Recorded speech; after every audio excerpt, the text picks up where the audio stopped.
हरिओम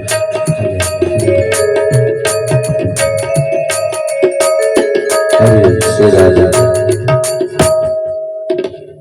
हरिओम श्री राधे।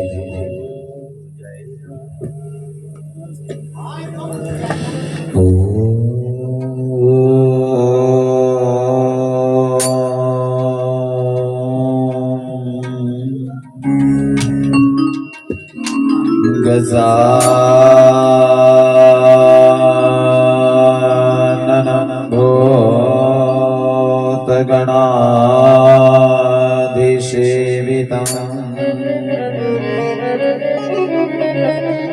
कपित्थजम्बो फलचारुभक्षणं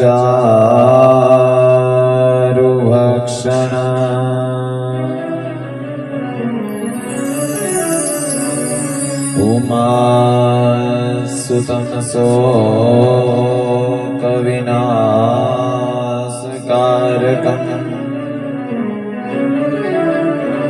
नमामि विघ्नेश्वरपादपङ्कजम्। जयन्ती मंगला काली भद्रकाली कपालिनी दुर्गा क्षमा शिवा धात्री स्वाहा स्वधा नमोस्तुते।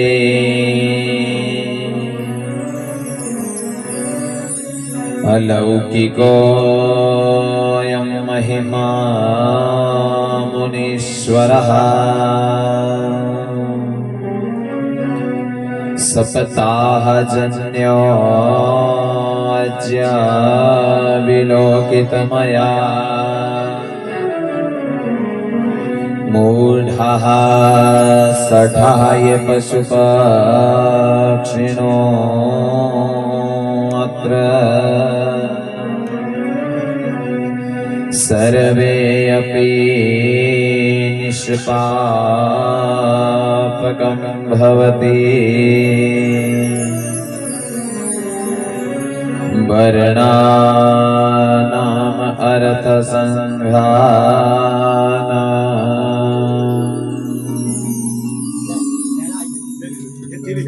रसानां छन्दसामपि मंगलानां करतारो वन्दे वाणी विनायको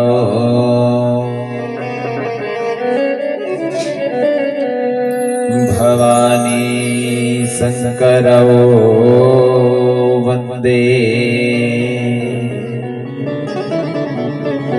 श्रद्धा विश्वासरूपिणो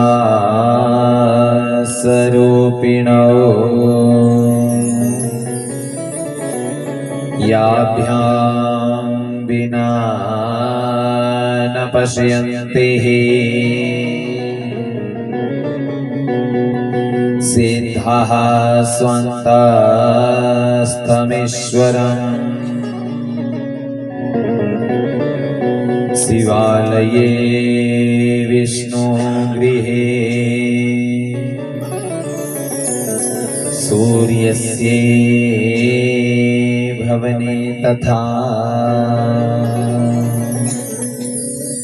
सर्वदान प्रदः स्यात् पुस्तकं वाचयेतु यः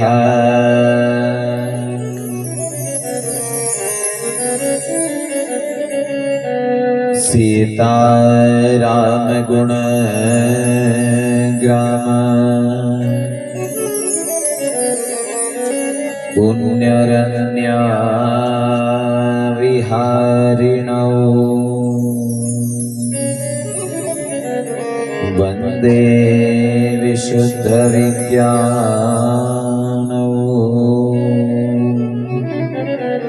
कवीश्वरः कपीश्वरौ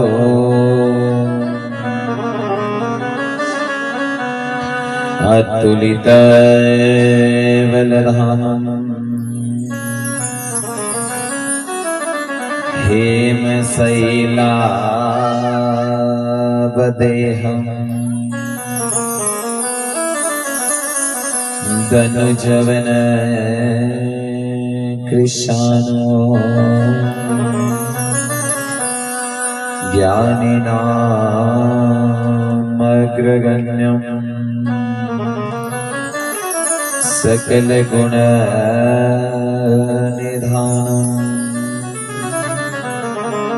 वानिरामदेशम्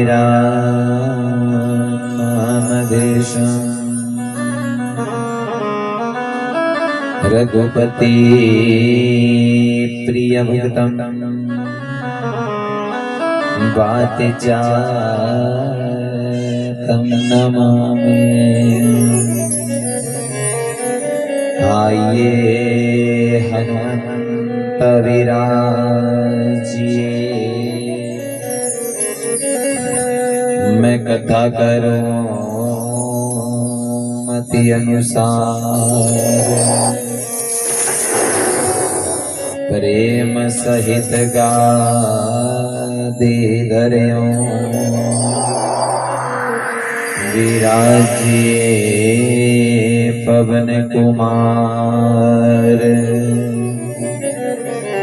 बोलिए पवन पुत्र हनुमान की जय, नंद नंदन सरकार की जय, कृष्ण कन्हैया लाल की जय, ग्राम देवता की जय, स्थान देवता की जय, श्री भविष्य महापुराण की जय, सूर्य नारायण भगवान की जय।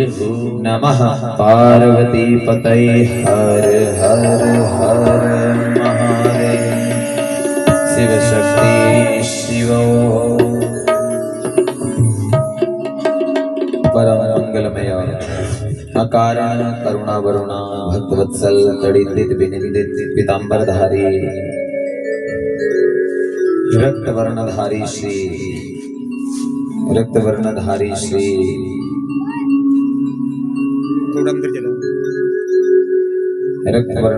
श्री सूर्य नारायण भगवान जी की प्रतिमूर्ति श्री भविष्य महापुराण ऋग्यजु साम अथर्ववेद स्वरूपी हमारी ब्राह्मण मंडली बृहस्पतिवत यज्ञाचार्य सरस्वती मैया जी की असीम कृपालियो है। हमारे समस्त संगीताचार्य आयोजक परिवार, यजमान परिवार, क्रीड़ तद्वान के समस्त ग्रामवासी, सबके हृदय कमल में स्थित श्री भविष्य महापुराण सूर्य नारायण भगवान जी की प्रतिमूर्ति और श्री शंकर भगवान जी के श्री चरणों में मैं इस व्यास से कोटि कोटि प्रणाम करता हूँ, कोटि कोटि नमन करता हूँ। आज हमारी भविष्य महापुराण की कथा पूर्णता की ओर प्रवेश कर रही है। यज्ञ अपनी पूर्णता की ओर हो गया है पूर्ण रूप से, लेकिन अब हम कथा भी आगे की ओर बढ़ाएंगे, आगे की ओर इस कथा में प्रवेश करेंगे, क्योंकि भगवान की ये जो कथा है ना, हरि अनंत हरि कथा अनंता कहानी सुनहि बहुविधि सब संसार, कि महाराज ये जो कथा है हरि भी अनंत और हरि की कथा भी अनंत। जैसे समुद्र में आप गोते लगाते जाओगे लेकिन समुद्र की गहराई नहीं माप पाओगे, ठीक वैसे ही भगवान का गुण है, भगवान की जो कथा है ना, ये भी ठीक वैसे ही। आओ जरा अंतिम दिवस की कथा में प्रवेश से पूर्व 2 घड़ी भगवान जी के श्री चरणों में हाजिरी लगाएं और आज की इस मंगलमयी कथा में प्रवेश करें। सभी भाव से तालियों की मीठी मीठी सेवा करते हुए हरि ओम नमो भगवते वासुदेवाय, हरि ओम नमो भगवते वासुदेवाय। हरि ओम नमो भगवते वासुदेवाय। हरि ओम नमो भगवते वासुदेवाय। महामंत्र है ये जपा कर रटा कर। महामंत्र है ये जपा कर रटा कर। महामंत्र है ये जपा कर रटा कर। महामंत्र है ये जपा कर रटा कर। हरि ओम नमो भगवते वासुदेवाय। हरि ओम नमो भगवते वासुदेवाय।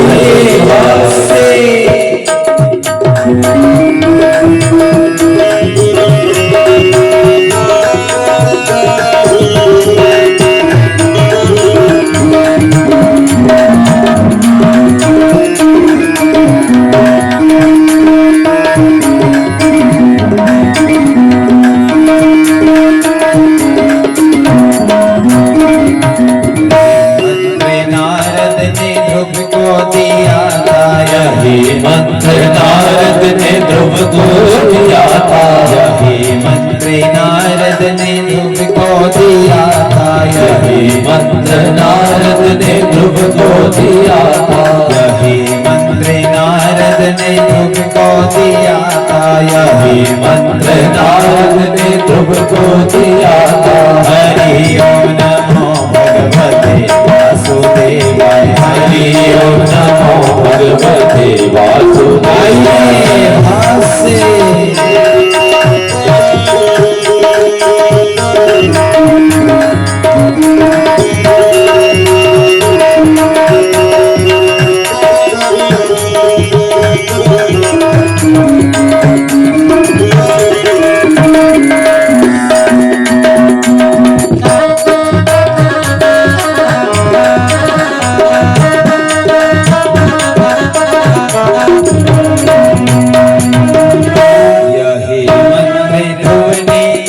को दिया था। यही मंत्र ध्रुव ने इक्ष्वाकु को दिया था। यही मंत्र ध्रुव ने इक्ष्वाकु को दिया था। यही मंत्र ध्रुव ने इक्ष्वाकु को दिया था।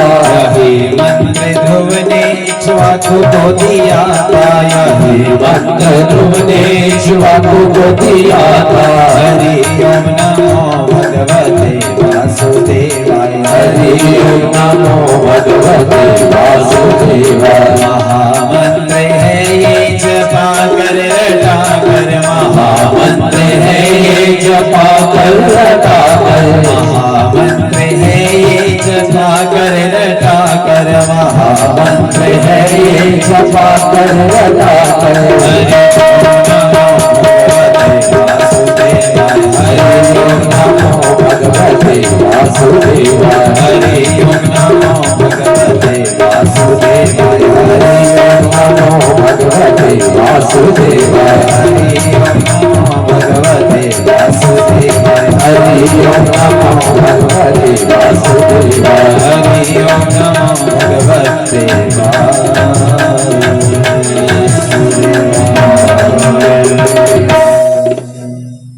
हरि ओम नमो भगवते वासुदेवाय। भगवान जब शंकर का नाम लिया जाता है तो ओम नमः शिवाय। और जहां पर भगवान विष्णु की भक्ति आ जाती है वहां पर हरि ओम नमो भगवते वासुदेवाय। महामंत्र है ये जपा कर रटा कर। 7 दिन हो गए मुझे बताते बताते कि भगवान का नाम लेना चाहिए। मंत्र आपको इस व्यास से बता दिया, निरंतर जपते रहो। जब भी सुबह शाम बोल प्यारे कृष्ण कृष्ण कृष्ण।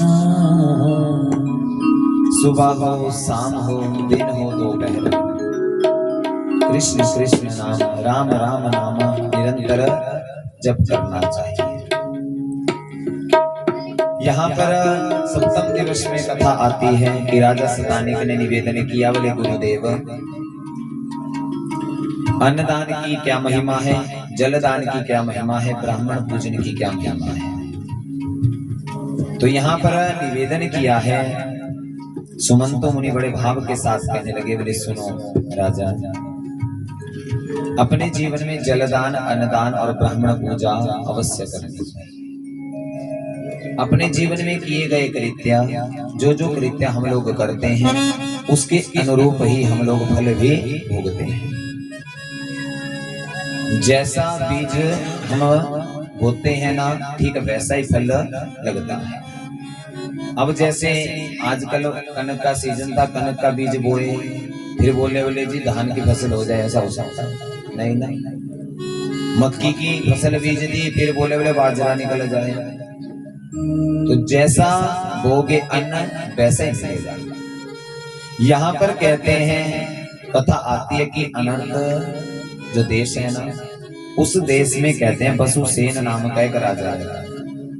अपने जीवन में इसने सारे पुण्य कर्म किए। विचार करना चाहिए। इसने अपने जीवन में सदैव ऐसे कृत्य किए, सदैव अच्छे थे। गरीबों में धन दौलत बांट देते, स्वर्ण आभूषण जो कुछ भी होता वो बांट देते। और इनके जो बेटे का नाम हुआ है सत्यासी। जीवन भर बीत गया लेकिन न कभी जलदान किया, न कभी अन्नदान किया, कोई भी कृत्य ऐसा नहीं किया जिससे क्या हो सके, जिससे कि कोई प्रशंसा कृत्य हो सके। अब जरा विचार करना, जब ये सारे कृत्य हुए ना, जब ये सारी घटनाएं घटी, धीरे धीरे मौत आ जाती है। उनकी मौत तो निश्चित है। पूरा जीवन बीत गया, पूरे जीवन भर क्या किया, ऐसे कृत्य किए तो अच्छे, लेकिन न जीवन में जल का दान किया, न अन्न का दान। सोना चांदी हीरे जवाहरात सब कुछ दान कर दिया। धीरे धीरे समय बीतता गया, मृत्यु हुई और स्वर्ग लोक को गए हैं। विचार करना, पुत्र ने सारे कृत्य कर्म निभाए हैं जो पुत्र के कर्तव्य हैं। अब जब राजा स्वर्ग को गया ना, तो स्वर्ग में जाने के पश्चात पता क्या हुआ? जब स्वर्ग गया, स्वर्ग पहुंचने के बाद स्थिति पता कैसी बनी? स्थिति ऐसी बनी है कि जो भी थाली में अन्न मिलता ना, पीने का समय होता, उस खाने को खाने का समय होता, जल को पीने का जब समय होता, वो स्वर्ण हीरे जवाहरातों में परिणित हो जाता। समय बीतता गया। एक दिन राजा देवराज इंद्र के पास गया। जब देवराज इंद्र के पास गया ना, तो देवराज इंद्र से निवेदन किया कि हे देवाधिदेव इंद्र, आप मुझे ये बतलाइए ना, ये बताइए, मैंने तो अपने जीवन में सदैव अच्छे कर्म किए हैं, मुझे स्वर्ग भी मिला, लेकिन इस स्वर्ग में आने का फायदा क्या? कि जिस अन्न को मैं खाने लगता हूँ वो स्वर्णों में परिणित हो जाता, हीरे जवाहरातों में परिणित हो जाता। तो देवराज इंद्र कहने लगे, बोले राजन, कर्म तो तूने अच्छे किए थे, कोई बुरे कर्म नहीं तूने किए थे, क्योंकि प्राणी अपने कर्मों के अनुसार ही स्वर्ग, कर्मों के अनुसार ही नरक का गति भोगता है। यहाँ पर निवेदन किया कि मनुष्य अपने कर्मों के अनुसार स्वर्ग, कर्मों के अनुसार नरक का गति भोगता है। अब जरा विचार करना, बोले आपने अपने पूरे जीवन भर ना तो कभी जलदान दिया, ना कभी अन्नदान किया, और ना ही कभी ब्राह्मणों की पूजा की। कारण यही है जिस कारण से तुम्हें क्या न अन्न मिल रहा है, न धन मिल रहा है, केवल स्वर्ण हीरे जवाहरात ही मिले, न जल मिल रहा है पीने को। भूख है, प्यास है, बोले जिंदगी उदास है। बोले महाराज कर्म तो अच्छे थे, भूख भी लगी है, प्यास भी लगी है, पर जिंदगी तो उदास है। जिसका निवाला मुख में ले जाता वो सोना बना जाता। प्रेम से बोलो राधा। अब विचार करना, धीरे धीरे जब समय बीताना, समय बीतते बीतते पता क्या हुआ? समय बीतते बीतते देवराज इंद्र से निवेदन किया है कि भगवान आप कोई ऐसी कृपा कीजिए, कोई ऐसी कृपा कीजिए ना जिससे मुझे अन्न खाने को मिल जाए। इतने में क्या कहते हैं, देवराज इंद्र कहने लगे, बोले तेरा जो पुत्र है ना वो भी सारा का सारा तेरी राह पर चला है, तेरी राह पर चला। जैसे कृत्य तूने की वैसा तेरा पुत्र कर, वो भी सोना ही दान कर रहा है। अब हुआ क्या, समय बीतता गया, मनो वही नारद, मन से नारद की स्तुति की है।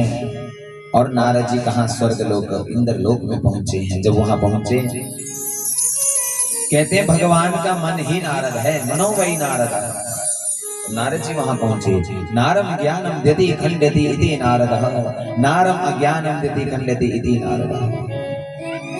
जो महाराज जल से पतले ज्ञान को जीवन में उतार दे वो नारद हुए, जो अज्ञानता का पर्दा हमारे जीवन से हटा दे वो नारद हुए।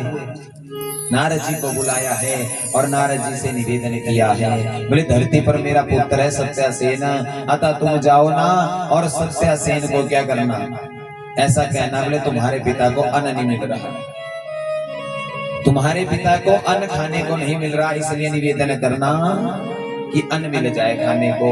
ऐसा कोई अन्नदान को जलदान करना, ऐसा कह देना मेरे पुत्र से। नारद जी ने निवेदन किया, प्रणाम किया। अब नारद जी ऐसे बोले, जिसकी कभी बनी नहीं उसकी बना दे, और जिसकी बनी हो उसकी बिगाड़ दे। होते ना हमारे भी घर गए, प्रेम से बोलो राधे राधे। बसे बसाए घर को उजाड़ देते हैं, बहुत होते हैं ऐसे।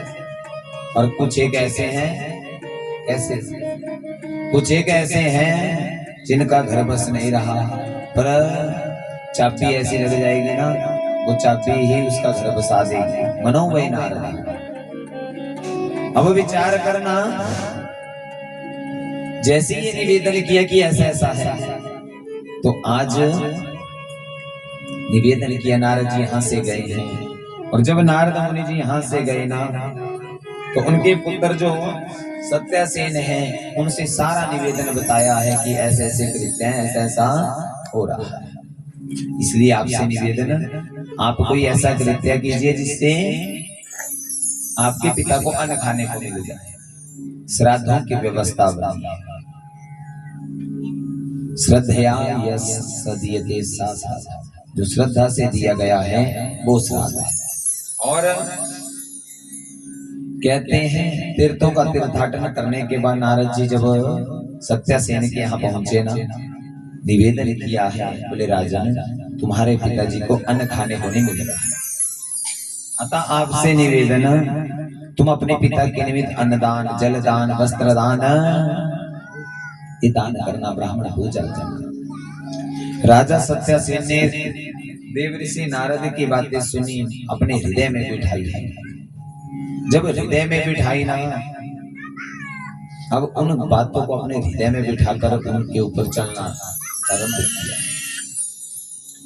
समय बीतता गया और निरंतर सत्यासेन ने पुण्य कर्म दान पूजा इत्यादि करना प्रारंभ करी है, पूजा कर्म दान इत्यादि किया है। और ये सब करने के पश्चात पता क्या हुआ, एक समय ऐसा आया कि धरती पर पूरे 12 वर्षों तक बारिश की एक बूंद भी नहीं थी, एक बूंद। संकल्प ले रखा था कि मैं अपने पितरों के निमित्त जलदान, अन्नदान ये सारे कृत्य किया करूंगा। स्वप्न में ही विचार करना, अब स्वप्न में भी देख रहे हैं स्वर्ग में मेरे पिता को सब कुछ मिल रहा है। जब बारिश नहीं हुई ना, तो आज चिंता हुई है। चिंता कैसी, बोले बाकी तो सब कुछ ठीक है, पर मेरे पिता को अन्न नहीं मिल रहा, मेरे पिता को जल नहीं मिल रहा, मैं क्या करूंगा। देवताओं ने व्यवस्था बनाई है, पुत्र की परीक्षा लेनी चाहिए।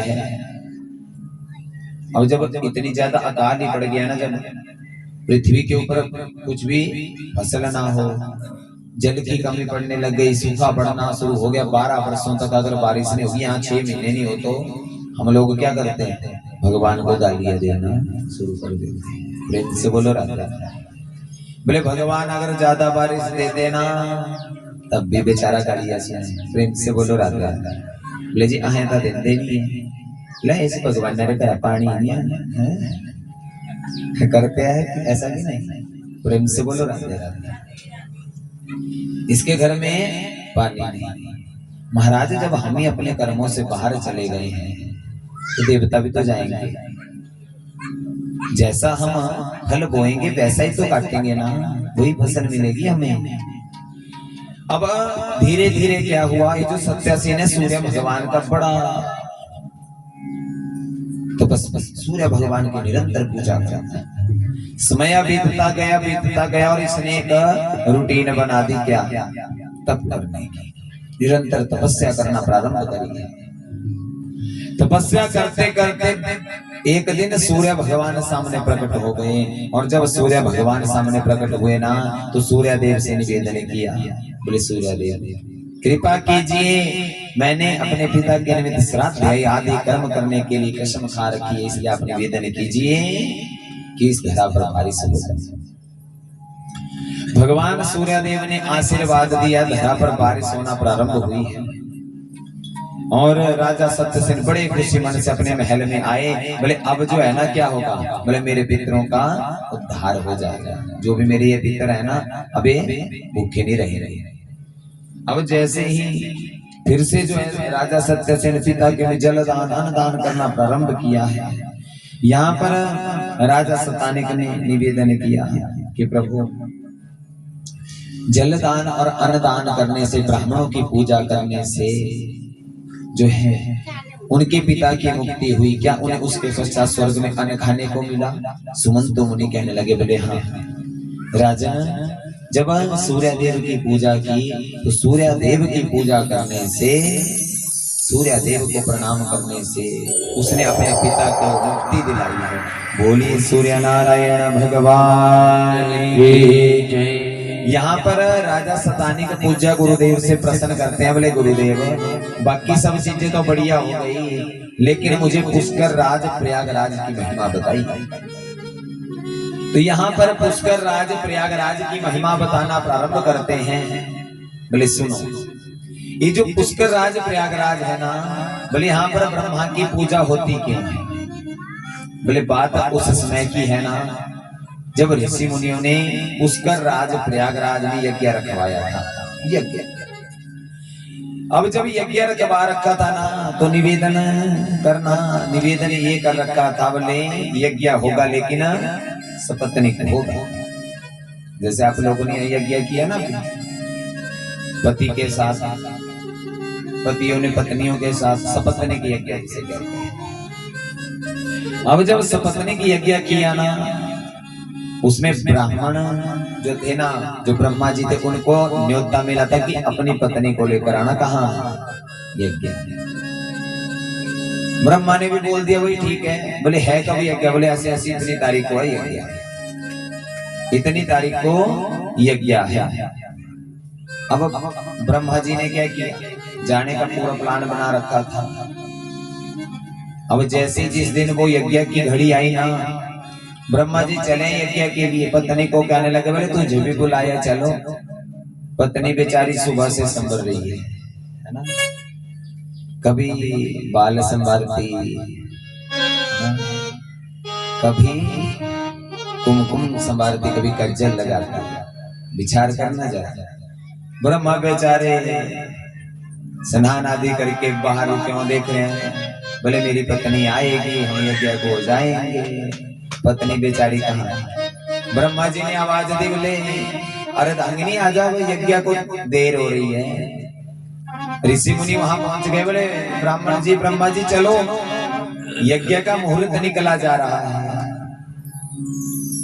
सावित्री मैया को कहा, बोले देखो आओ जल्दी, यज्ञ का मुहूर्त निकला जा रहा है। बोले स्वामी रुको 2 मिनट, मेरा काजल थोड़ा क्या हो गया, टेढ़ा हो गया। प्रेम से बोलो राधा। अब माताओं का स्वभाव है कैसा है, बोले एक बार दर्पण के आगे ना, शीशे के आगे बैठ गए तो उठानी मुश्किल। प्रेम से बोलो राधा। बोले मेरे बाल ठीक बने कि नहीं, कुमकुम अच्छे से लगा कि नहीं, कज्जल लगा कि नहीं, लिपस्टिक ढंग से लगी कि नहीं। प्रेम से बोलो राधा राधा। ऐसा हुआ वैसा नहीं, जो 2 मिनट का काम है या 5 मिनट का काम है, 1 घंटा बीत जाएगा, है ना। पतिदेव अगर कहीं जा रहे होंगे ना, गाड़ी में को 50 हॉर्न बजा देंगे, को 10 चक्कर घर के लगा देंगे, वो निकले जल्दी करे जल्दी करे, आगे भी तो टाइम से पहुंचना है। लेकिन माताओं का स्वभाव कैसा, और रुका जी रुका थोड़ी देर है ना, वो 5 मिनट का रुकी लो, मैं बाल का संभारी लो दो रे जी, प्रेम से बोलो राधे राधे। अब सावित्री मैया ने ऐसा किया, मुहूर्त निकला जा रहा, ऋषि मुनियों ने ब्रह्मा से निवेदन किया, बोले ब्रह्मदेव बोले बहुत ज्यादा देर कर देंगे आपके पत्नी। बोले हाँ ऐसा तो है। बोले तो आपने यज्ञ भी तो पत्नी के साथ ही रख रखा था ना। बोले पत्नी के साथ ही यज्ञ होगा। बोले हाँ पत्नी के साथ ही होगा, आप ऐसा करो यज्ञ तक चलो। बोले तो वही पत्नी अर्धांगिनी मेरी। बोले कोई बात नहीं, दूसरी की व्यवस्था कर देते हैं। प्रेम से बोलो राधे राधे, विचार करना जरा। बोले दूसरी की व्यवस्था कर देते हैं। ब्रह्मदेव बोले बोले ऐसा भी होता है? बोले हाँ हो जाता है। बोले दूसरी की व्यवस्था कर देते हैं। अगर पत्नी के साथ यज्ञ है बोले तो कोई नहीं, बोले दूसरी बिठा देंगे, अंचल ग्रंथि पकड़ के वो बैठ जाएगी। अब हुआ क्या, सामने एक गुर्जर की कन्या जो गौ का चारण कर रही थी और गाय का चारण करवा रही थी। ऋषि मुनियों ने क्या किया, उसको एक छोटी फूटी घास की तरह प्रणीत किया है, उसे गौ के मुख में दिया है, गौ के मुख में दिया है और गोबर के माध्यम से बाहर निकली है। बोलिए गायत्री मैया की जय। और इन्हीं गायत्री मैया को आज ब्रह्मदेव के साथ यज्ञ में बिठाया है। जैसे यज्ञ पूरा हुआ ना, जैसे यज्ञ पूरा हुआ, पूर्णाहुति हो गई, इतने में क्या हुआ, ओरिजिनल वाली भी आ गई। प्रेम से बोलो राधे राधे। देखा बोले मेरे पति के साथ कौन, बोले मेरे पति की अंचल ग्रंथि पकड़ के कौन बैठ गई है भैया, है ना। क्योंकि स्त्रियों के जीवन में सौत जो शब्द होता है ना, उससे बड़ी घृणा है किसी की भी बात।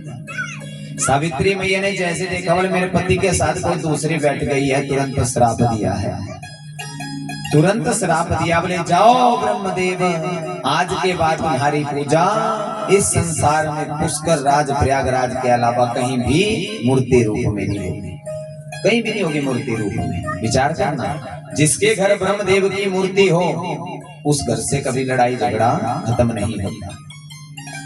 विचार करना, कहीं भी ब्रह्मा जी का मंदिर नहीं है जहां पर मूर्ति रूप में पूजा होती है। ब्रह्मा जी का एकमात्र मंदिर जो है वो केवल पुष्कर राज प्रयागराज में, वहीं पर मूर्ति रूप में पूजा होती है, बाकी कहीं भी नहीं होती। प्रेम से बोलो राधे राधे। अभी यज्ञ को पूर्ण किया है तो श्राप मिला है कि अब तुम्हारी मूर्ति रूप में पूजा केवल पुष्कर में ही होगी, बाकी कहीं नहीं होगी।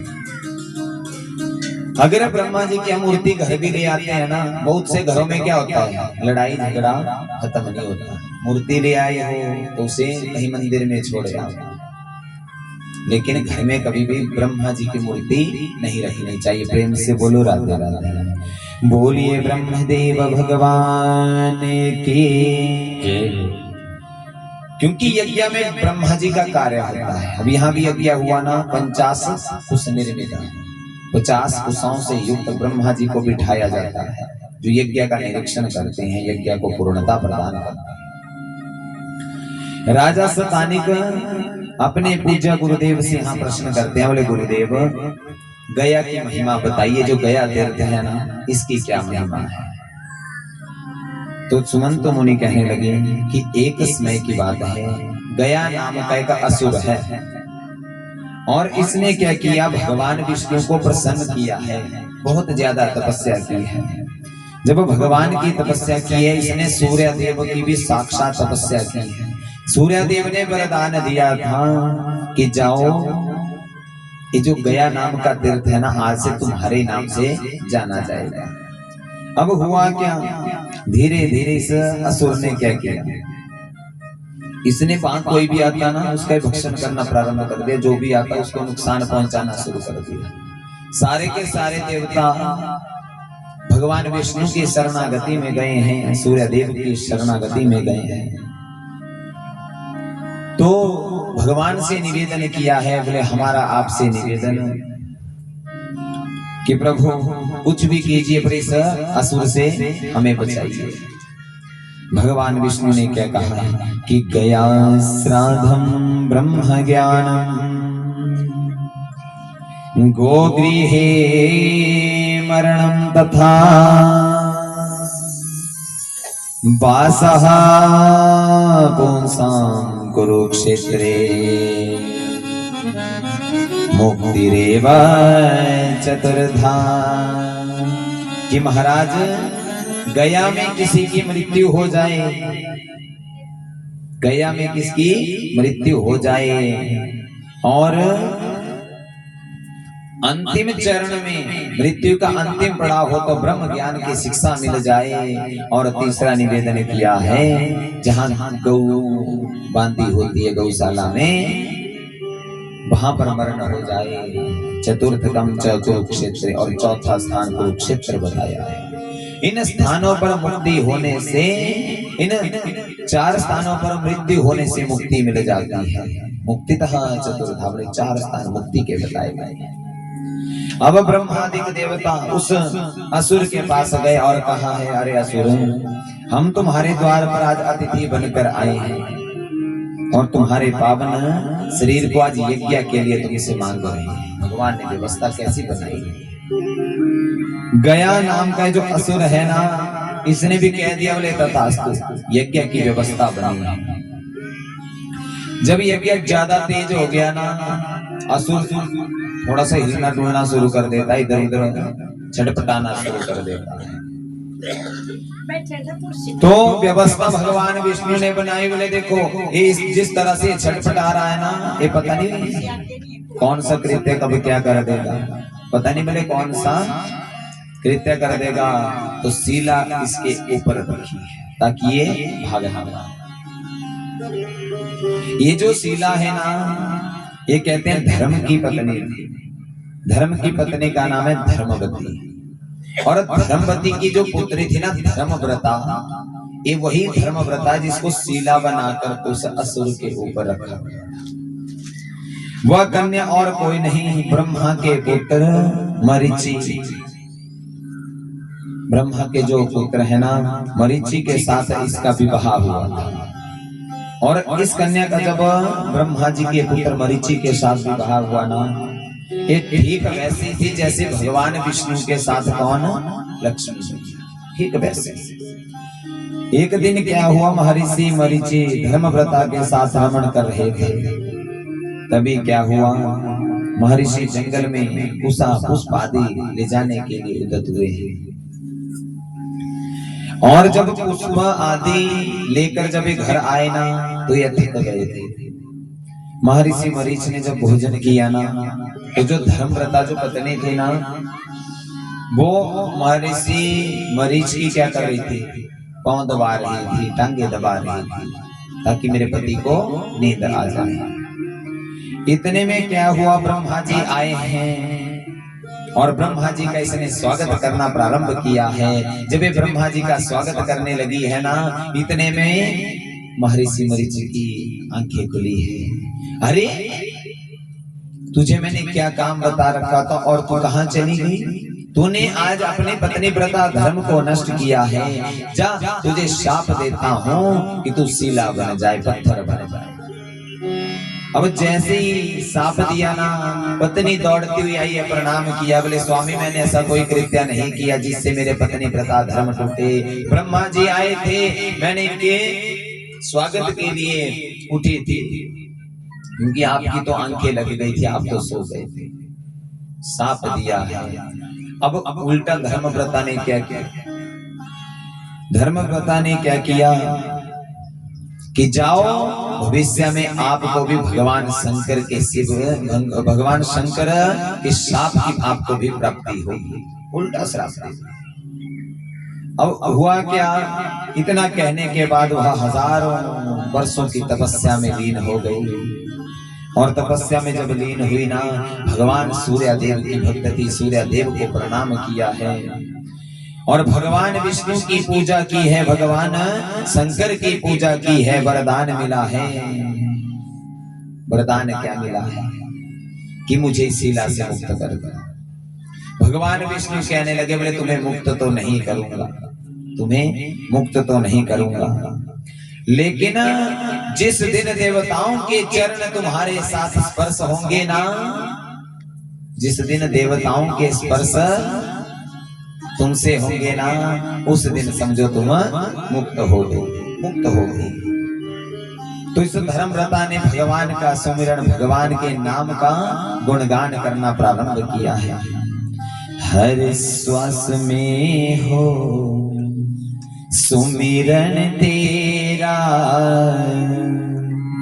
हर श्वास में हो सुमिरन तेरा, यूं बीत जाए जीवन मेरा। हर श्वास में हो सुमिरन तेरा, यूं बीत जाए जीवन मेरा। हर श्वास में हो सुमिरन तेरा, हर श्वास में हो सुमिरन तेरा, यूं बीत जाए जीवन मेरा। यूं बीत जाए जीवन मेरा। हर श्वास में हो सुमिरन तेरा, हर सांस में हो सुमिरन तेरा, यूं बीत जाए जीवन मेरा। यूं बीत जाए जीवन मेरा। तेरी पूजा करते बीते सांझ सवेरा, तेरी पूजा करते बीते सांझ सवेरा, यूं बीत जाए जीवन मेरा। यूं बीत जाए जीवन मस्ती भाव में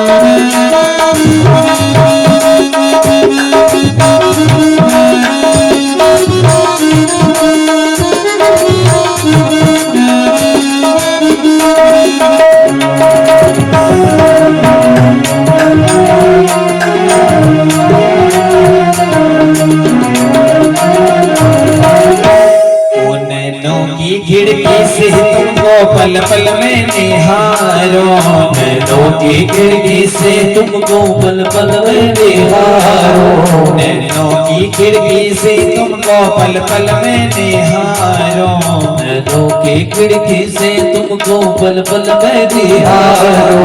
मन में बैठा लो तेरी आरती उतारो, मन में बैठा लो तेरी आरती उतारो।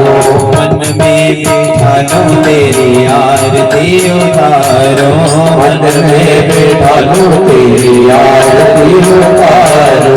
डाले रहूं तेरे चरणों में डेरा, डाले रहूं तेरे चरणों में डेरा। यूं बीत जाए जीवन मेरा, यूं बीत जाए जीवन मेरा।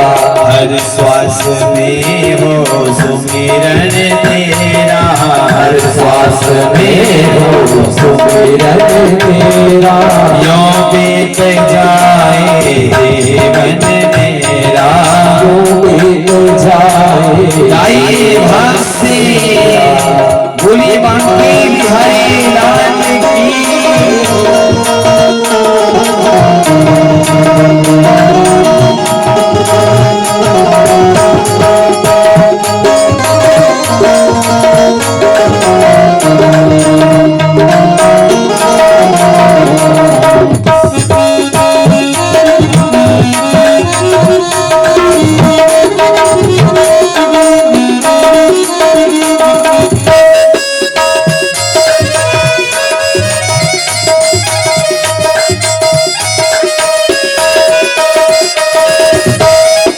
जो भी तेरा प्यारा हो वो मेरे दिल का प्यारा हो, जो भी तेरा प्यारा हो मेरे दिल का प्यारा हो।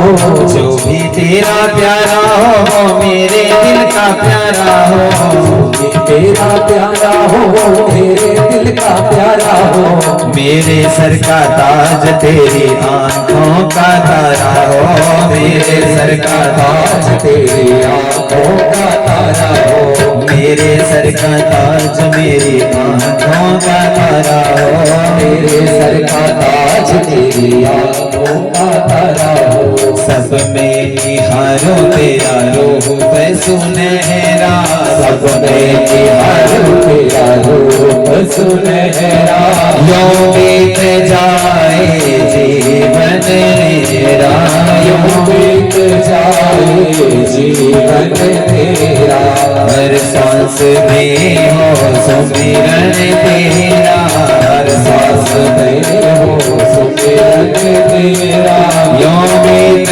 जाए जीवन मेरा, यूं बीत जाए जीवन तेरा।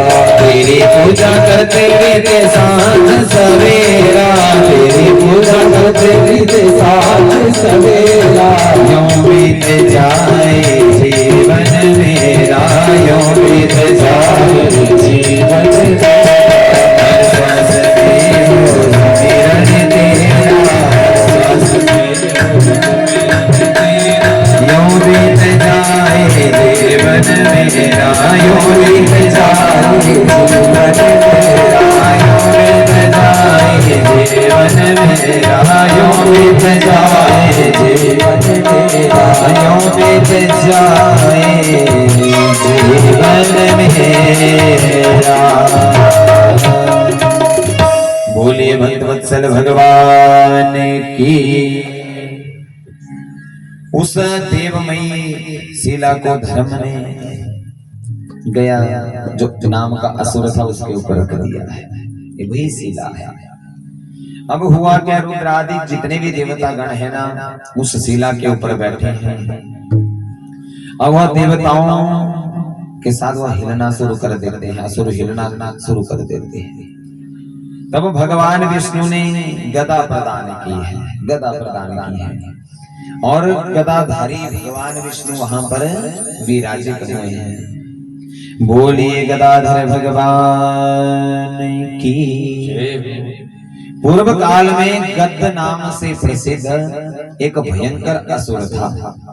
भगवान ने इस असुर का उद्धार किया है। उसके जो शरीर के अवशेष थे ना, जो बाकी हड्डियां हुडियां इत्यादि जो भी था ना, विश्वकर्मा मुनि ने क्या किया, उनके अभिमंत्रित करके उनसे गदा बनाई है। और ब्राह्मणों ने ब्रह्मा से विनती की है कि हमारी जीविका कैसे चलेगी, क्योंकि हम यहाँ पर रहते हैं बोले गया नामक तीर्थ में, लेकिन सारे के जब ऐसी स्थिति बनी तो ब्राह्मणों को श्राप दे दिया था कि तुम धनविहीन अन्नविहीन हो जाओ।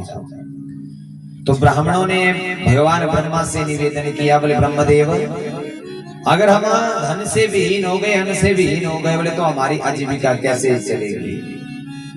तो ब्रह्मा जी ने ब्राह्मणों को आशीर्वाद दिया, बोले जाओ भविष्य में यहाँ पर जो भी पिंड दान करेगा, अन्नदान जल दान करेगा, उसी अन्नदान जल दान पिंड दान से तुम्हारा घर परिवार चलेगा। बोलिए ब्रह्मदेव भगवान की। धन और हत्या के द्वारा जो है लोग यहाँ पर 100 पीढ़ियों के बाद भी अगर कोई गया दर्शन करता है, गया दर्शन करते इसमें पिंडदान आदि करता है ना, तो अपने पितरों का उद्धार कर देता है। ऐसी महिमा है गया की। तो यहाँ पर कहते हैं गांव के जितने भी लोग थे ना, 55 गांव उस गया नामक नगरी को दिए हैं और वहां पर व्यवस्था बनाई है ब्राह्मणों के निमित्त। आज कोई भी जाएगा तो वो बोलते हैं जी 1100 रुपए दक्षिणा दो, पिंडदान करवा देंगे। कोई 5500, 11,000, 21,000 ऐसे ऐसे पुकारते हैं। कहीं तो ऐसे हैं जितना बोला बोले बोल जी, पता नहीं लगते होंगे इतने प्रेम से बोलो राजा। पूर्व काल में कहते हैं विशाला नाम की एक नगरी है, वहां पर विशाल नाम से प्रसिद्ध राजपुत्र थे।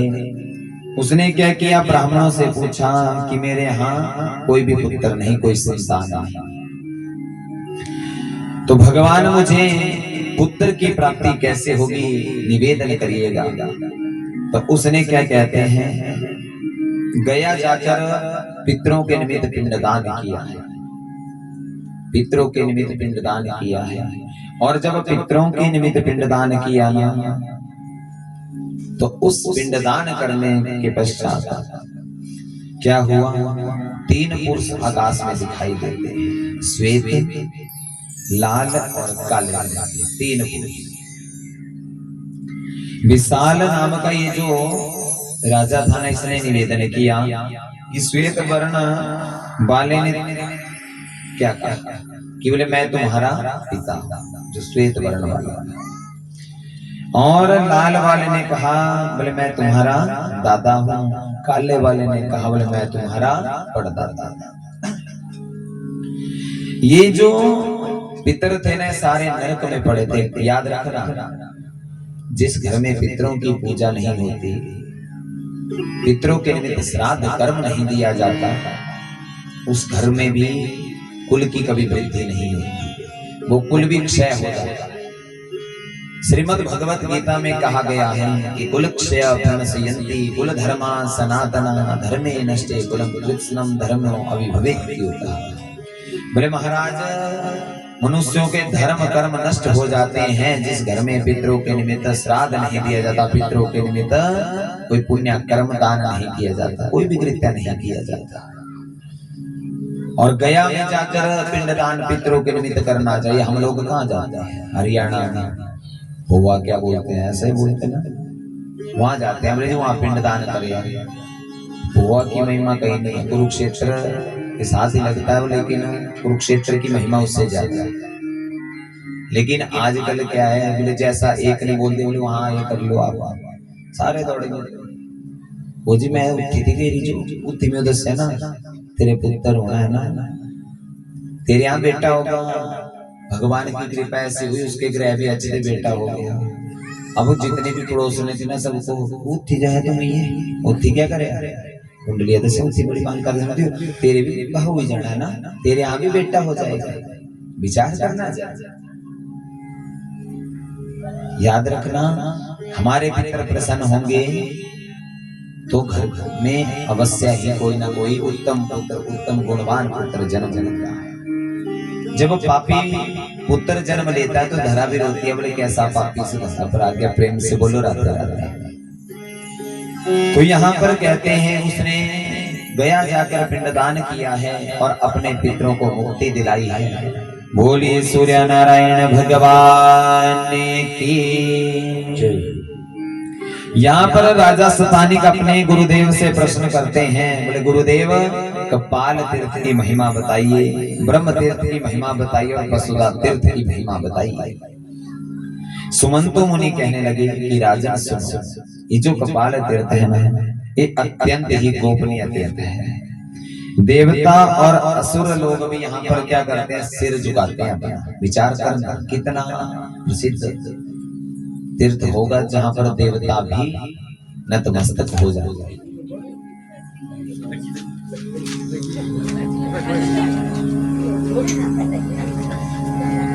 और जहां पर देवता भी नतमस्तक हो जाते हैं और ब्रह्म हत्या करने वाला मनुष्य वहां पर कहते हैं स्नान मंत्र से पवित्र हो जाता है। पाप मोचनीय जो कपाल तीर्थ है, यहाँ पर एक साथ पूरे 5 तीर्थ हैं, पूरे 5। और इन तीर्थों में किया गया स्नान दान जप वो अक्षय है, जिसका कभी क्षय नहीं होता। राजा शतानिक बड़े भाव के साथ कहने लगे, बोले गुरुदेवी ब्रह्म तीर्थ कहाँ, इसकी क्या महिमा है। तो एक समय भगवान विष्णु की नाभि से क्या हुआ, कमल का फूल खिला। और कमल का फूल जब खिला था ना, तो प्रजापति भी ब्रह्मदेव उसके ऊपर क्या हुई, उनकी उत्पत्ति हुई थी। और जब ब्रह्मदेव की उत्पत्ति हुई ना, उसी समय कहते हैं मधु और कैटव नाम के जो 2 दैत्य हैं ना, वो आए हैं और ब्रह्मा जी के वेद चुरा कर ले गए, वेद चुरा कर ले गए। अब चिंता हो गई, बोले वेद ले गए, वेद लगे दौड़े उनके पीछे। लेकिन याद रखना, ये जो मधु कैटव दोनों है ना, ये इतने साथी हैं कि आप आंख की ये जो पलक है ना, जितनी देर में आप पलक झपकोगे उतनी देर में तो पता नहीं कहां से कहां पहुंच गए। देवी भागवत में कथा आती है कि जगत जननी मैया ने इनका उद्धार किया था, क्योंकि आशीर्वाद मिल रखा था कि स्त्री के रूप में जब भगवान स्त्री का रूप धारण करेंगे और किसी कन्या के हाथ में तपत होगा। भविष्य महापुराण में कथा आती है कि यहाँ से भाग्य और ब्रह्म जो तीर्थ है ना, बद्री विशाल जो तीर्थ है ना, उस तीर्थ में आया, प्रणाम किया और एकदम गाया। ब्रह्मदेव भी आए हैं, भगवान विष्णु को प्रणाम किया, बोले प्रभु प्रभु कृपा कीजिए, चारों वेद लेकर भाग गए। भगवान विष्णु ने, भविष्य महापुराण में कथा आती है कि भगवान विष्णु ने सूर्य देव को प्रणाम किया है कि आप मुझे उन्हें ढूंढने में मदद कीजिए। सूर्य देव ने आशीर्वाद दिया, बोले प्रभु आप उनका उद्धार कीजिए और चारों वेद उनसे प्राप्त करें। तो भगवान विष्णु ने क्या किया? भगवान विष्णु ने उन दोनों दैत्यों को, कहते हैं दोनों दैत्यों को नष्ट करने के लिए हयग्रीव नाम का अवतार लिया है।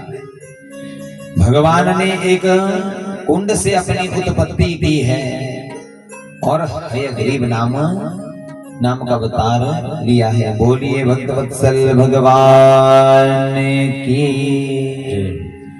और सूर्य देव ने कृपा की है और वहां पर एक ब्रह्म कुंड की उत्पत्ति हुई है। और जब ब्रह्म कुंड की उत्पत्ति हुई तो वहां पर उन दोनों दैत्यों का, मधु और कैटभ का वध किया है। चारों वेद लिए हैं। जब चारों वेद लिए ना, तो चारों वेदों ने जातिवार मना कर दिया, बोले हम नहीं ब्रह्मदेव के साथ जाएंगे, हम यहीं रहेंगे, हम यहीं बद्री विशाल धाम में ही रहेंगे। ऐसा निवेदन किया है। जब जाए ही नहीं तो ज्ञान रूप में और द्रव्य रूप में दो भागों में ये वेद परिणीत हुए हैं। ज्ञान रूप में ब्रह्मदेव के साथ गए हैं और द्रव्य रूप में वह बद्री विशाल धाम में वहीं पर ही रुक गए। बोलिए बद्री विशाल धाम की। जहां पर ये द्रव्य रूपी वेद स्थित हैं उसे ही क्या कहते हैं? ब्रह्म कुंड कहते हैं।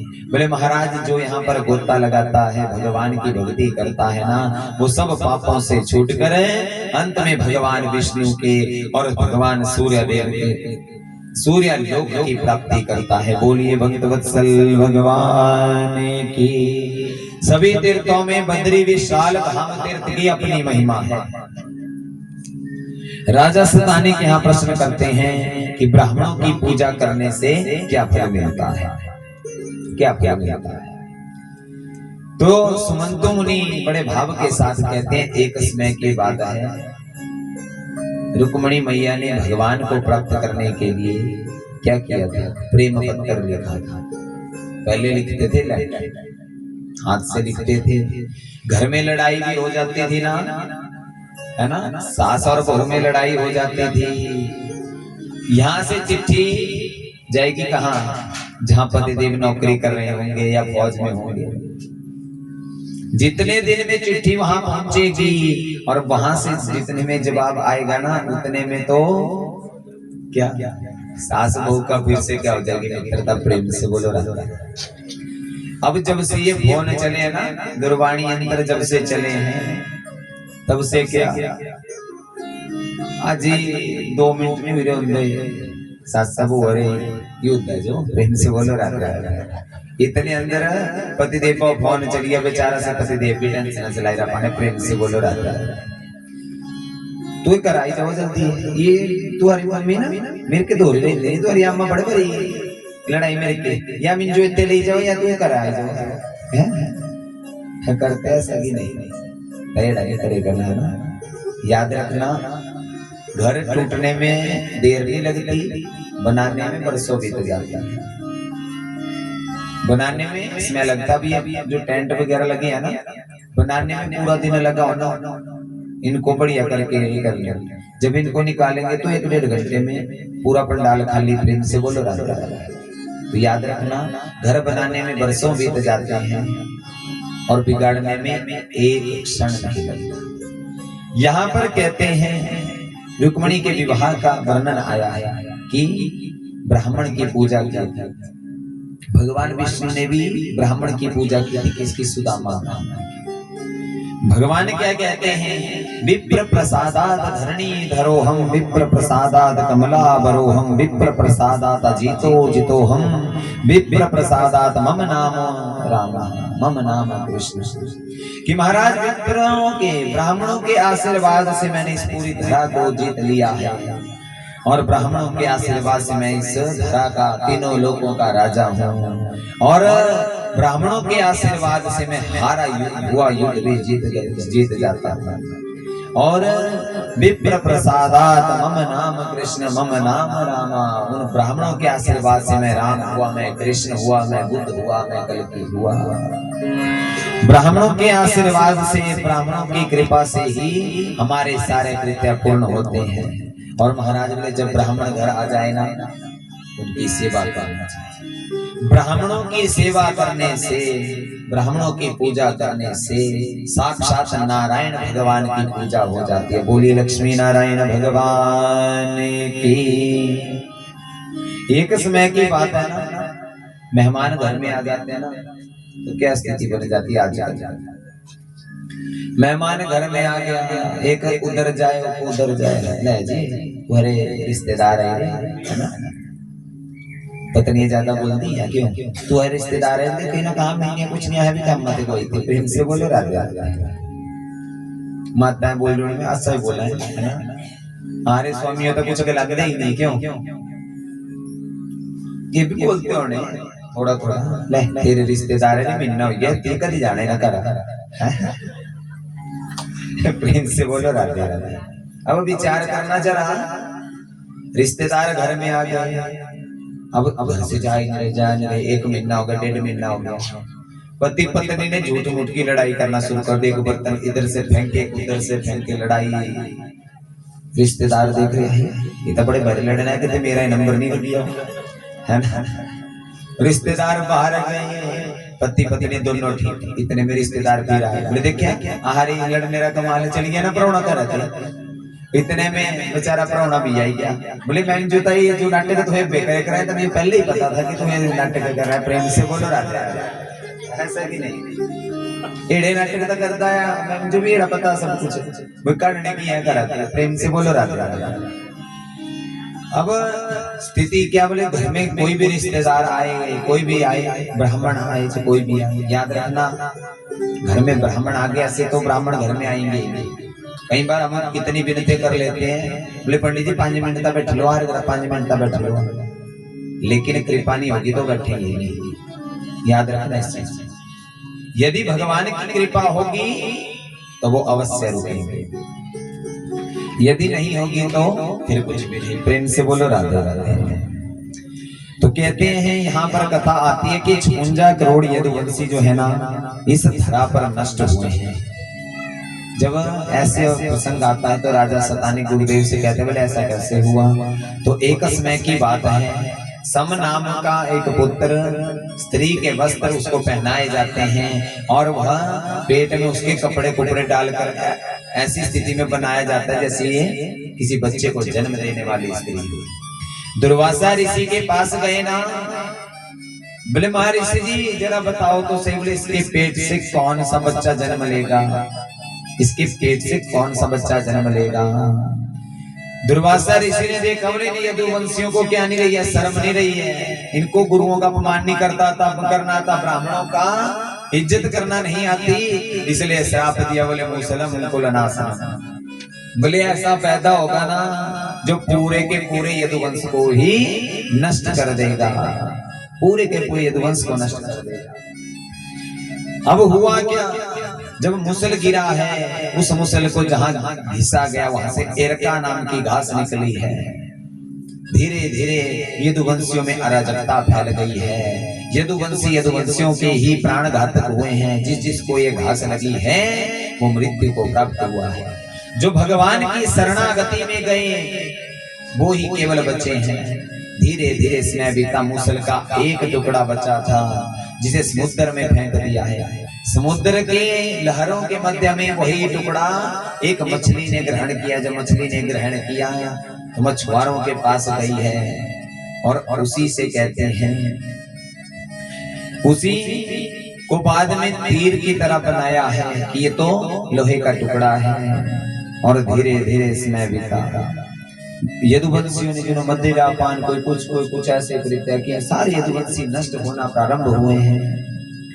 यहाँ पर भगवान ने 16,108 रानियों को अर्जुन के साथ भेजा है। अगर आज भी आप जाओगे ना गुजरात, तो जो द्वारिका है वहां से ठीक 9 किलोमीटर पर एक तालाब आता है जिसे गोपी तालाब कहते हैं। तो वहां पर समस्त रानियों को युद्ध में कोल भीलों के द्वारा अर्जुन को परास्त करवाया है और सारी की सारी रानियों को उस गोपी तालाब के माध्यम से गोलोक धाम पहुंचाया है। बोलिए भक्तवत्सल भगवान की जय। और गोलोक धाम पहुंचाया है और भगवान जी वहीं पर कहते हैं, भालका नाम का तीर्थ है 8 किलोमीटर दूर। वहां पर अर्ध शयनावस्था में, जैसे हम लोग लेट जाते हैं ना, टांग के ऊपर टांग रख के सामने को ऐसे पांव किया है। अब कलयुग आने वाला है, भगवान इस चीज का स्मरण कर रहे थे और द्वापर का अंत होने वाला है। तो जरा नाम का जो व्याध है, शिकारी है, इसने सामने से देखा, बोले सामने क्या भगवान का जो तलवार ऐसे चमक रहा जैसे कोई हिरण हो। उसी मुसल के अंतिम टुकड़े को बाण की नोक पर रखा है और वही टुकड़ा भगवान के चरणों के तलवे पर लगा है और भगवान के चरणों में लगा है। वही शिकारी दौड़ता हुआ आया है, आहा की आवाज निकली है, शिकारी दौड़ता हुआ आया है और चरणों में भगवान की गिर पड़ा है। बोले प्रभु ये मैंने क्या कर दिया?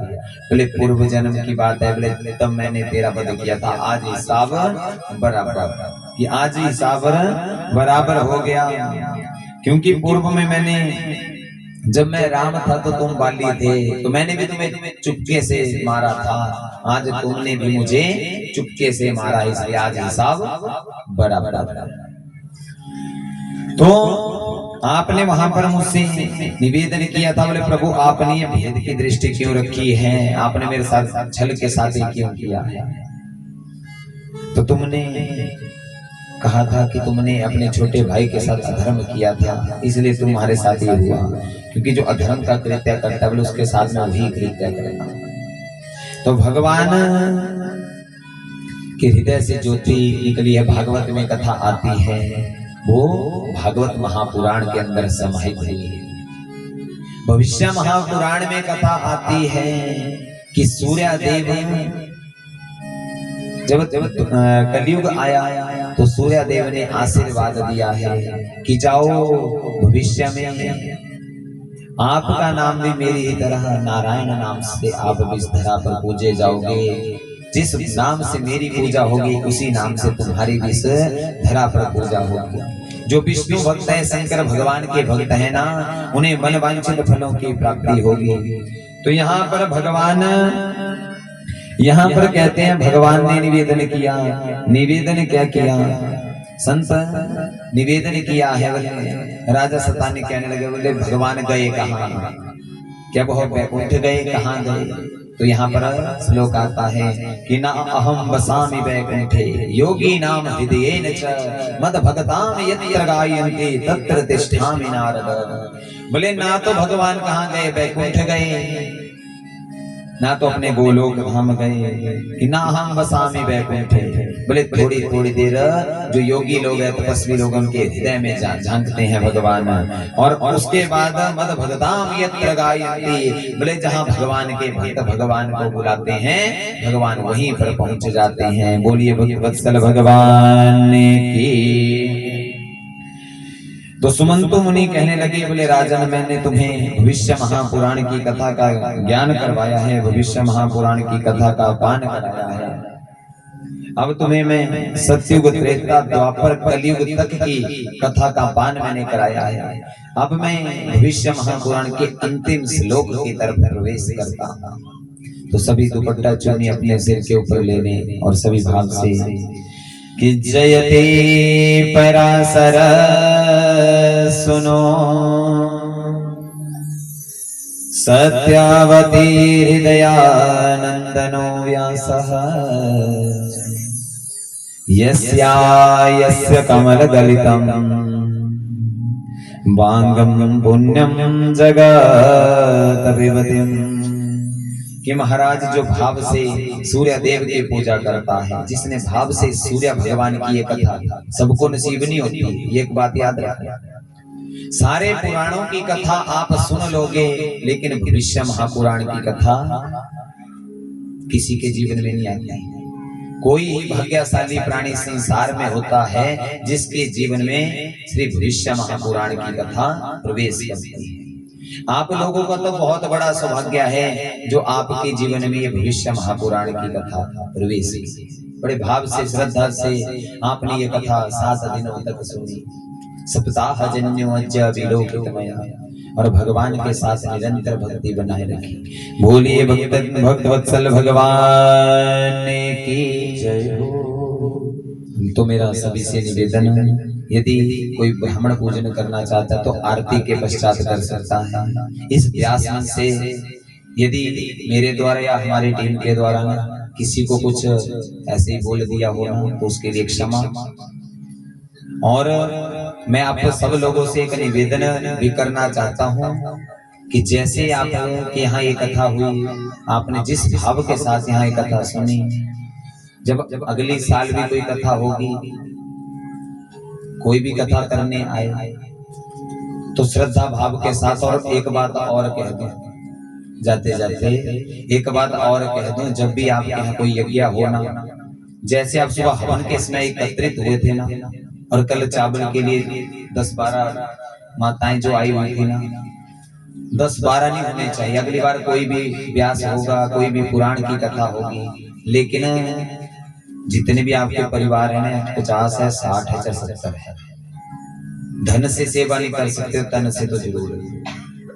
तो ये नहीं देखना कि पुरुष आएंगे ये काम करेंगे, और पुरुष सोचे बोले स्त्रियां आएंगी बोले वो यहाँ एक नृत्य करेंगे। तो मेरा आप सबसे निवेदन, पुराण की कथा कोई भी कहे, कोई भी आए, कुछ भी करे, कोई भी कथा हो, लेकिन सबने एकजुट होकर यहाँ नृत्य करेंगे, एकजुट होकर कृत्य करना है। अभी आपके यहाँ बहुत काम है, अभी आपके यहाँ बहुत काम है। अगर आप लोग एकजुट होकर चलोगे ना, मैंने एक बात बता दूं, अगली साल कथा होगी पूरे 365 दिनों के बाद। एक वर्ष में 365-66 दिन ही होते हैं। तो भगवान के निमित्त डेली 1-1 रुपए ना अपने घर में एक गुल्लक बनाकर रख देना, उसमें 1-1 रुपए सबने डाल देना। ये वो पैसे नहीं जो आप यहाँ सेवा के लिए देते हैं, 1-1 रुपए ऐसा रखना। जब आप 1 वर्ष के बाद आओगे ना, तो वही 1-1 रुपए कहाँ मंदिर में किसी कृत्य के लिए लगा देना। चाहे आप कोई चद्दर आ गई, चाहे कोई ऐसा पंडाल की व्यवस्था अपने आप ही बन जाए। तो मेरा आपसे ये निवेदन, कोई ज्यादा नहीं बोल रहा, 1-1 रुपए भी आप रखोगे तभी 365 हो जाएंगे। क्योंकि जब आप मिलके चलोगे तभी सब कुछ होगा। और जब भी यज्ञ हो या आपके घर गांव में कोई भी कार्यक्रम होना, तो एकजुट होकर चल। जब आप एक होकर चलोगे ना, तो दुनिया की कोई ताकत आपका कुछ नहीं बिगाड़ पाएगी। इस बात को याद रखना। तो सभी अंतिम हाजिरी हम आज भगवान के दरबार में लगाएंगे, उसके बाद सभी आरती के लिए। वो बिन पिए नशा हो जाता है, वो बिन पिए नशा हो जाता है, जब सूरत देखो भोले की। बिन पिए नशा हो जाता है, जब सूरत देखो भोले की। जब सूरत देखो भोले की, जब सूरत देखो भोले की। जब सूरत देखो कान्हा की, जब सूरत देखो कान्हा की। बिन पिए नशा हो जाता है, जब सूरत देखो भोले बिन पिए नशा हो जाता है। बोलिए शंकर भगवान की।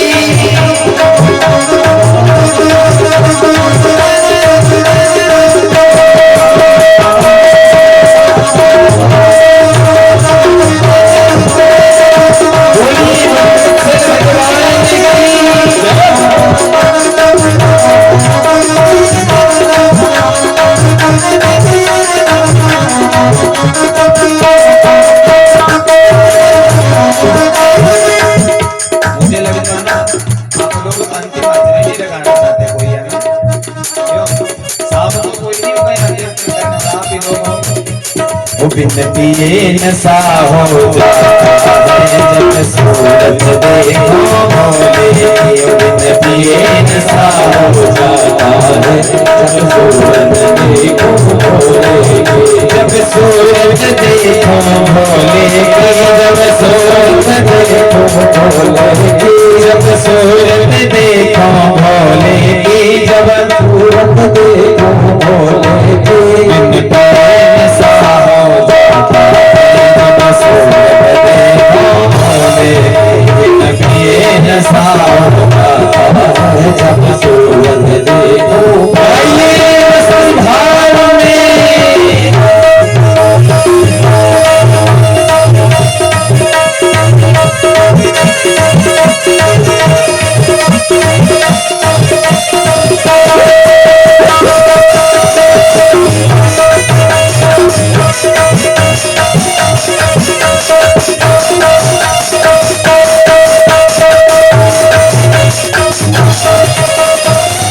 उसके शीश पे चंदा विराज गया। उसके शीश पे चंदा विराज गया। उसके शीश पे चंदा विराज गया। उसके शीश पे चंदा विराज गया। उसके शीश पे चंदा विराज गया। उसके शीश पे चंदा विराज गया। उसके शीश पे चंदा विराज गया। उसके शीश पे चंदा विराज गया। चंदा के चांदने में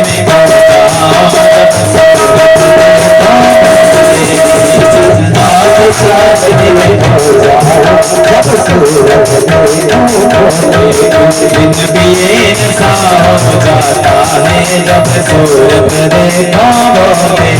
बिन पिए नशा हो जाता है जब सूरत गाइए भाव से।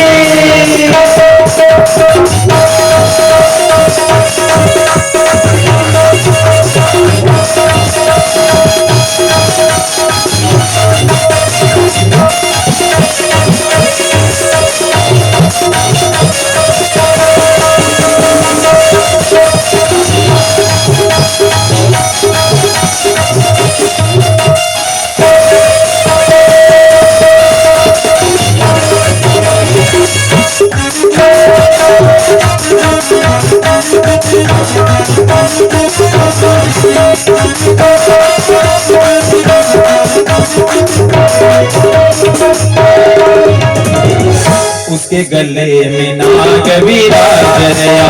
उसके गले में नाग विराज गया। उसके गले में नाग विराज गया। उसके गले में नाग विराज गया। उसके गले में नाग विराज गया। उसके गले में नाग विराज गया।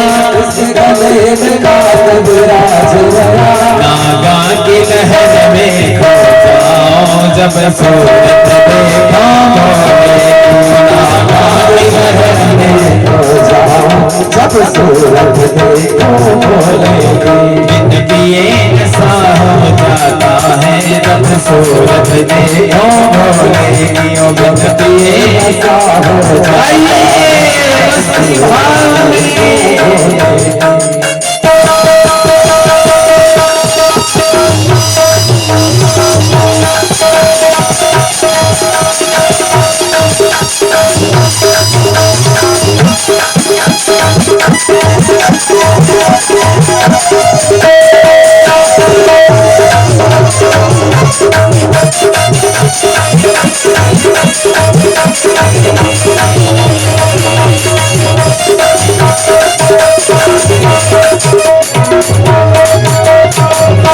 उसके हाथ में डमरू विराज गया, उसके हाथ में डमरू विराज गया, उसके हाथ में डमरू विराज गया, उसके हाथ में डमरू विराज गया, उसके हाथ में डमरू विराज गया, उसके हाथ में डमरू विराज गया, उसके हाथ में डमरू विराज गया, डमरू के ताल में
उसके पैरों में विराज रहे, उसके पैरों में घुंघरू विराज रहे, उसके पैरों में घुंघरू विराज रहे, उसके पैरों में घुंघरू विराज रहे, उसके पैरों में घुंघरू विराज रहे, उसके पैरों में घुंघरू विराज रहे, घुंघरू के ताल में पहुंचा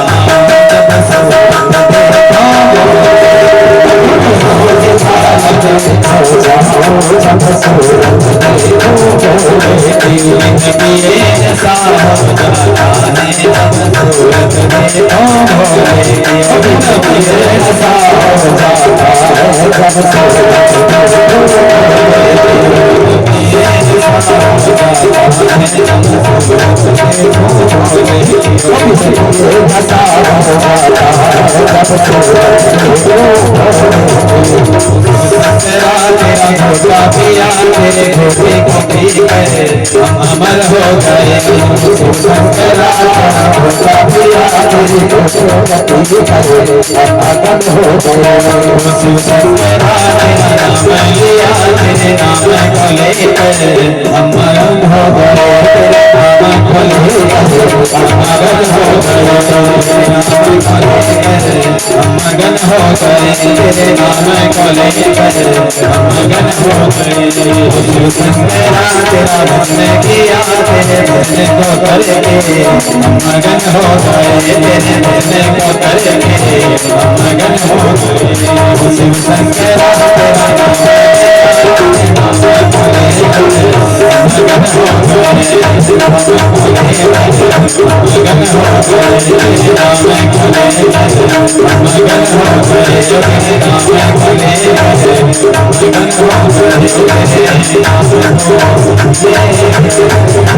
मगन हो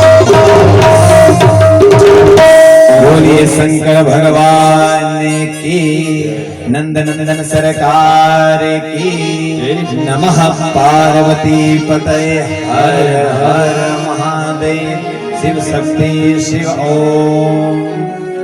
सभी से विनम्र निवेदन है कि 5 तारीख को 5 अप्रैल को मस्याणी गांव में जो सिद्ध मंदिर है उसके प्रांगण में जो है जगराते का आयोजन है, तो वहां पर जो है सभी जानने की कृपा करें। सबको निमंत्रण मिला है, तो सभी भाव के साथ साथ जो यहाँ पर कोई कमी रह गई हो ना नाचने में वो पूरी कर लेना, प्रेम से बोलो राधा। तो सभी भाव के साथ आरती के लिए खड़े हो जाएंगे और बड़ी श्रद्धा भाव के साथ आज की आरती में प्रवेश करें। जय श्री राधे, जय श्री कृष्ण। चंद्रमा मनसोजा चक्षु सूर्यो अजायत श्रोत्रावयस्य प्राणस्य मोगादनीर्जायत मन में बसात तेरी मूर्ति उतारो मैं गिरिधर तेरी आरती मन में बसात तेरी मूर्ति उतारो मैं गिरिधर तेरी आरती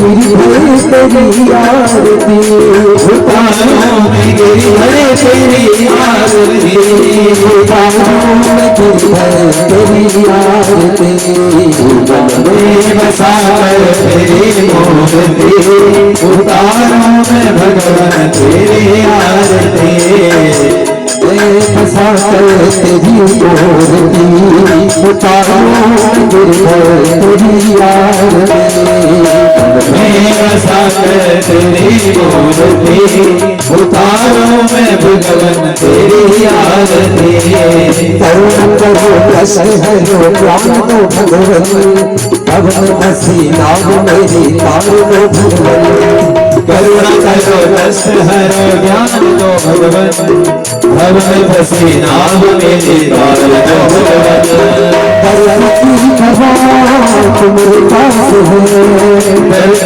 की दवा तुम्हारे पास है, जिंदगी दवाती है भीख मांगती, मन में बसा कर तेरी मूर्ति, उतारों में गिरधर तेरी आरती, मांग तुझसे क्या नहीं सोचूं भगवन, जिंदगी अब तेरे नाम कर दी अर्पण, मांग तुझसे क्या मैं यही सोचूं भगवन, जिंदगी जब तेरे नाम कर दी अर्पण, सब कुछ तेरा कुछ नहीं मेरा, सब कुछ तेरा कुछ ना मेरा, चिंता है तुझे प्रभु संसार की, मन में बसा कर तेरी मूर्ति, उतारों में गिरधर तेरी आरती, एक तेरी महिमा गाए संत करे ध्यान,